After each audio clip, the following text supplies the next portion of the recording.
Hi guys! Ngayong araw ay gagawa tayo ng masarap na pang-international na ginataang halo-halo. Ngayon itong aking saging ay from India. Tira dun sa aking 3 saging na niluto kong yung ating manok. Diba nagluto tayo ng manok, naglagay ako ng saging. So hayan yun. At yung ating balinghoy, kamuting balinghoy, ay from Sri Lanka. O, diba? International talaga yan. So, sa lahat ito ang nagustuhan ko, itong balinghoy na galing sa Sri Lanka. Maligat siya, yung malagkitan ba? So, ayan, inilagay ko lang sa tubig at pakukuluan natin kasi para iiuna natin siya dahil medyo matigas siya, may katigasan. Ayan. Tapos isunod na natin yung ating kamote, sweet kamote yan, no? And inilagay na natin yung gata. Mukha siyang carrots pero kamote talaga yan.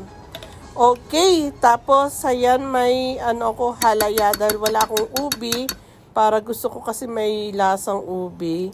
Kaya inilagay ko yung halaya, itinunaw ko dyan para magkakulay pero hindi pa rin siya natukulay.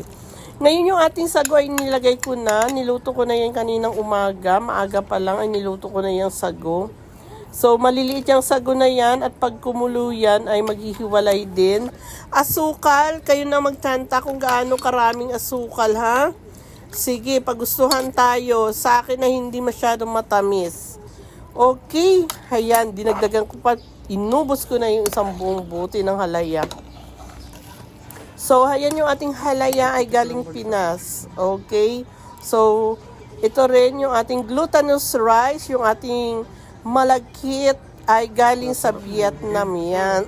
Pang-international nga talaga, no? Okay, naniniwala ba kayo? Kung hindi ay bahala kayo dyan. So, inilagay na nga natin yung ating saging dahil malambot na ang lahat. At pinaghalo-halo na natin yan. Hayaan natin kumulo at asin pang enhance ng kanyang lasa. Ngayon kapag malapot na ay pwede nang lantakan yan. Magkanya-kanya na tayo ng lagayan.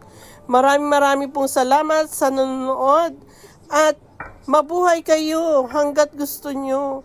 Marami pong salamat and shoutout sa lahat sa mga bagong taga-suporta at lumang taga-suporta.